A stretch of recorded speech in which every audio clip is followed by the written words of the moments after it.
Hello everyone, in today's video I'm going to cover how you can quickly spike your elo using some sneaky ways to trap your opponent in order to get a few quick wins in. But this is a disclaimer because whenever you are trying to improve at chess, you shouldn't focus on trapping your opponent, but rather focus on actually learning the fundamentals, especially if you're a beginner. But nonetheless, these traps can work in bullet games, in blitz games, or in rapid or classical games if your opponent doesn't know what they do. But by the way, these traps, a lot of these traps can actually be refuted, and if your opponent knows what they do, you should be careful what you play. So use them at your own risk, and you can try them at home. Most of these are fine. Let's start with the first one, the legal's mate. You might have heard of the legal's mate, but I'm going to cover it nonetheless. It is one of the most interesting ways to checkmate your opponent, and it actually happens really quickly. Now, we play the Italian game, and your opponent enters the Paris defense. This is actually quite common, so if you come here and say, well, this will never happen anyways. No, this is actually the third most played line in the Italian game, so you will face it a lot, especially at a more beginner level. Now you develop your knight and your opponent tends to develop the bishop while pinning you.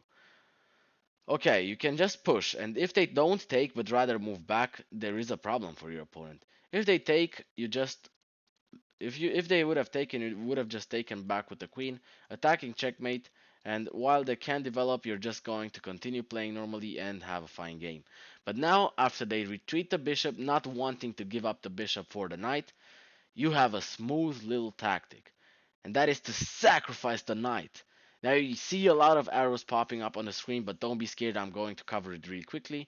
The idea is that if they don't take the queen, but rather take the knight, you are going to take the bishop. They take your bishop, and now you can see the queen can move across the board, giving a check and attacking the knight at the same time.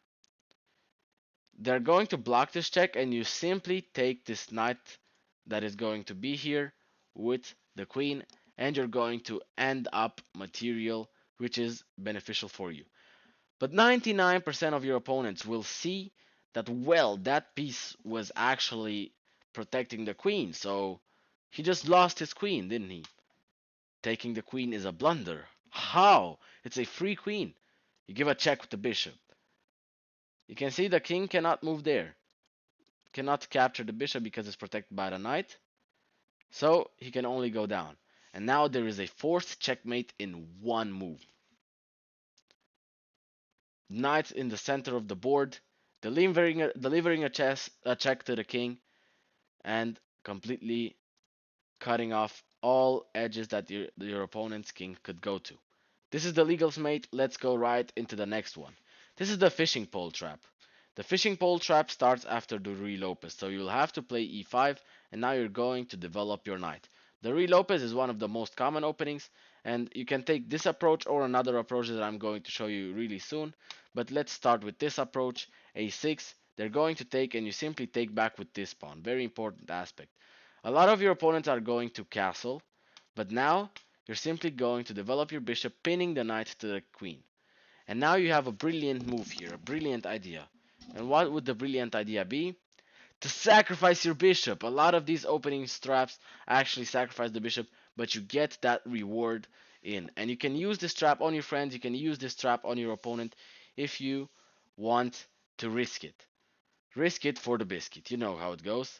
So they take, and you're simply going to take back. The knight is under attack, so your opponent naturally wants to move. At the same time, they move the knight, attacking your pawn, threatening to take it two ways.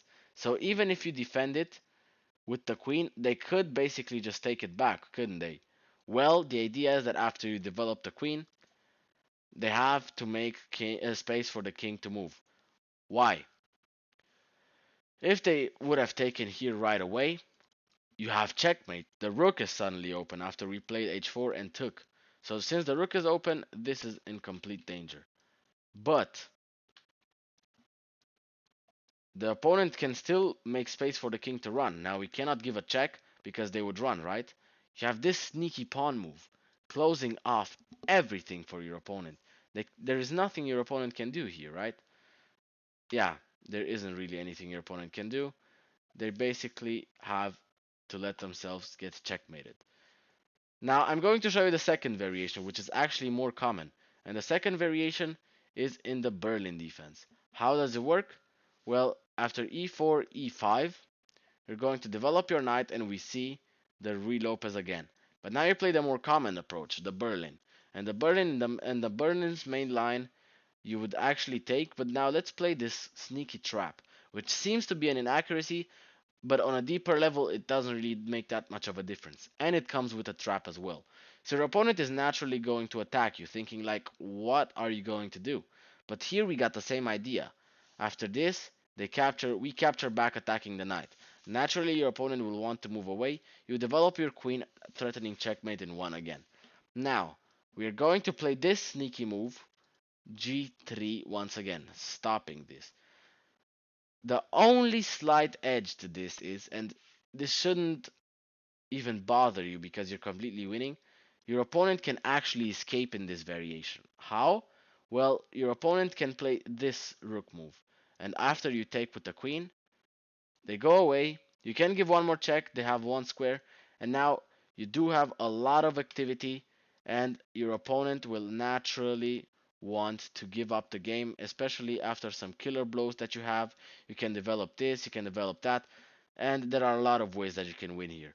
But nonetheless, if you ask Stockfish, you are completely winning here, and after this, if we ever see this, check leads to forced checkmate, and let's let ourselves get guided by Stockfish. They'll naturally move away, so you give a check, and it's mate. So after something like this, you would obviously mate your opponent very easily. How? Check here, check here, and mate. Now this was a little bit more complicated, but I'm sure you will be able to actually destroy your opponent after some easy move like this. Now let's go into the Rubinstein Trap, and as you can see, I have kind of spoiled, but don't let yourself get spoiled by this.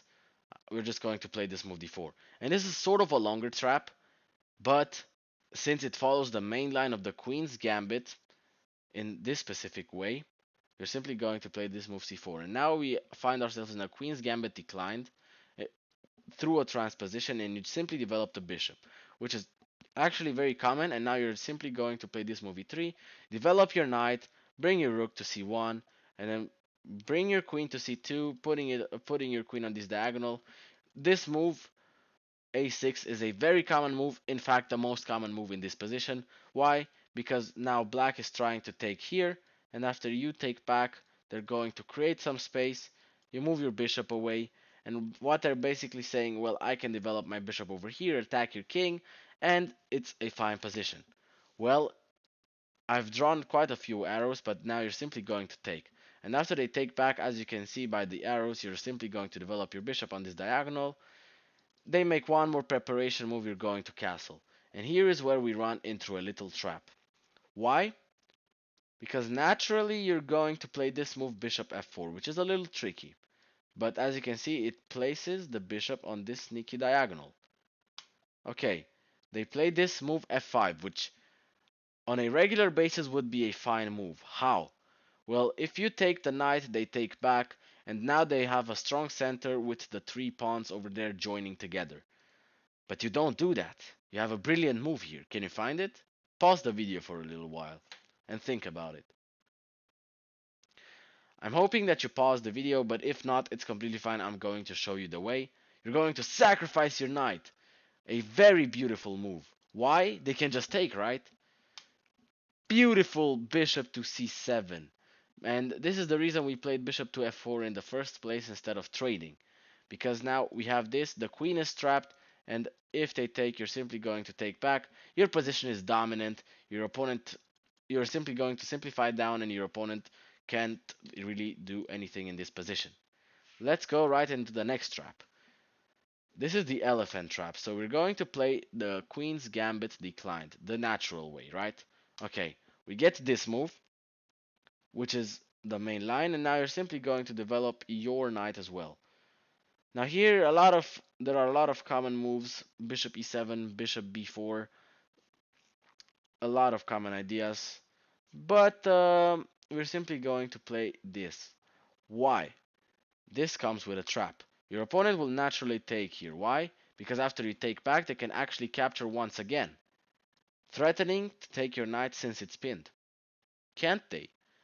Well, why does Stockfish say it's a blunder? Sacrificing the queen. Brilliant. But how does this work? Like, this makes no sense, right? Okay, they can take the free queen, but it's an even bigger blunder. Why? Check with the bishop. As you can see, the king has nowhere to run and nothing can block the check except the queen. Why? Because after you take with the check, they have to take back. And now, if you count up the material, you have two knights. They only have one knight. They have one bishop, but you have one bishop too. So you're basically a piece up for a pawn. And this is like the borderline impossible to lose if you know what you're doing. So, a very beautiful trap. You're up a piece and you should win this game. If you don't win this game, you should work on your other chess skills and don't just rely on traps. But this should be completely winning for you. That was the elephant trap. Let's go into the Danish bird trap. Why is it called a Danish bird? That makes no sense, right? Okay, we go d4, the Danish. No, this is not just the Danish. This is called the center game, and you could basically capture with the queen. But now you give up another pawn, and after they take, you simply develop your bishop. They take once again, and now you take back with the bishop, and you have these beautiful snipers across the board. This is the Danish gambit, and you're about to witness the true power of the Danish gambit. In what way? Well, a very common move is this move, queen to g5. Why? It attacks this pawn, threatening to win the rook, and you're borderline losing, aren't you? Develop the knight. You know, they take a free pawn, attacking the rook, and yeah, that is completely wrong. Okay, they have taken a free pawn, and it looks like they escape, right? No, no, they don't. Sacrifice your bishop. What? That doesn't even make any sense, does it? Actually, it does. Check. Royal fork. Queen gone. And this is why it's called the Danish bird. It is inspired by the bird opening, which has a similar trap, but now, after something like this, oops, I'm sorry, you go here, after they take, you develop your knight, and it's actually a clean royal fork. Completely winning. Danish bird trap completely wins you the game. You have this beautiful sniper across the board after you capture the queen. So let's say they go back, you capture the queen. They can't even develop the bishop because you're simply going to take, trapping the rook in the corner, and this is completely winning for you. Let's go into the next trap, and this is called the Lasker Trap, but also known as the Albin counter gambit. You may have heard about this if you've played it. It's after the queen's gambit, you're going to play like this, and now this is the Albin counter gambit. They're going to take, and you simply push the pawn. They're going to think, well, I need to get rid of this pawn, right? And this is actually a very common move. Because if they would basically capture here as well, they would have a really strong center. You have given up a pawn already, and you will be completely losing. But you have this beautiful check with the bishop. They block with the bishop, obviously, looking to trade since they're up material already. And if you were to take, they could take back whatever way with the queen, with the bishop, with the queen, with the knight, and it doesn't really matter. But here, as you can see by the arrows, you're going to completely sacrifice the bishop. The bishop is hanging, and you're thinking, what is going on? But you already know these traps do work and make sense as well. How? They take the bishop, you're going to capture this. Well, can't they just capture the pawn back? No, because if they do, you're going to capture the queen on top of the board. So naturally, since it's a check and they cannot capture it, they're going to stay over there protecting the queen as well. What do? There's a brilliant move. You can see the knight is hanging. And you may think, well, I just promote to a new queen, don't I? No, that is the wrong move. Why? They're simply going to take here with a check, and after you take back, they capture the queen, and they're actually equal in material and position. So what you will have to do is to promote with a check. Brilliant move. It's a check. The opponent cannot take your queen first or whatsoever. And if they were to take the pawn, you have this sneaky little check with the bishop sniping the queen, and you're going to completely win the game after this beautiful skewer. Beautiful. Lasker Trap, Alvin counter gambit, completed. And let's go into one more trap. This is the Reti Trap. If you want to play the Reti opening, well, I advise you to be above 1500 elo. But yes, there is a trap in this opening, and it's simply after something like this. This is called the Reti opening or the Reti gambit as well, because you're simply giving up a pawn after this move c4, but you're fighting to take back this pawn and basically develop your pieces faster than your opponent. So you're naturally going to play this move, g3, planning to fianchetto the bishop, and now the idea is that you're simply going to capture the pawn. A misconception here would be to capture with a knight. Why? Okay, capturing with the queen seems like it doesn't make sense because it helps your development, and that is true. But capturing with the knight is even worse. You have a beautiful sacrifice here. Can you find it? Well, you haven't developed any pieces. You cannot capture anything. You cannot really sacrifice anything. Sacrificing the bishop doesn't really make any sense, and yeah, it doesn't. But you have this beautiful pawn sacrifice. It's a fork. So they are forced to take. And now, as you can see, the queen, since we have freed up this diagonal after moving the pawn to c4, we give a check, and it's actually a beautiful fork, and you just win the piece and hopefully win the game. Reti trap completed. We have one more trap, and this last trap is called the Noah's Ark Trap. And it's in the Rui Lopez again. Wow. Okay, so should we invite the Rui Lopez? Okay, sure. And now we're simply going to play this move, d6. This is main line theory, and it's actually a bit tricky for white. They can go wrong, and as you can see, we attack the bishop first, and now we're simply going to take. They take back, and we're naturally going to capture back as well. They're going to capture back with the queen. Natural move, right? Ugh, we attack the queen. And why do we attack the queen? Well, we have another idea, but first let's cover what they can do. They're going to go here. As you can see, they attack checkmate in one, covered by the bishop, and attack the rook as well. So you naturally have to develop your bishop to protect this and protect checkmate in one. But now, after they give a check, you do not move your king or try to go here because otherwise they would take like this. You simply move the bishop back. And now they threaten checkmate once again. This would basically lead to a repetition. No, like this. But now I have this sneaky move, c4. Before it wasn't available because the bishop was here. And let me show you real quick because this is very important. Here, if you play this move, they simply capture the rook. And even though you get the bishop, no, you are losing. But after this, you'd protect the rook first, and if they give a check, you have the same stuff once again. And Noah's Ark Trap completed. You win the bishop, hopefully win the game. And this is actually a position that has been reached in master games. I'm going to read out to you the masters that have played this trap real quick. And we got a Grandmaster Tregubov Petrov, and then we got Sek, and we have a lot of masters, grandmasters even falling for this trap. So it's very tricky. It's not really known. So we have masters falling for this in 2019, 2014, 2008, 2002, and 1995.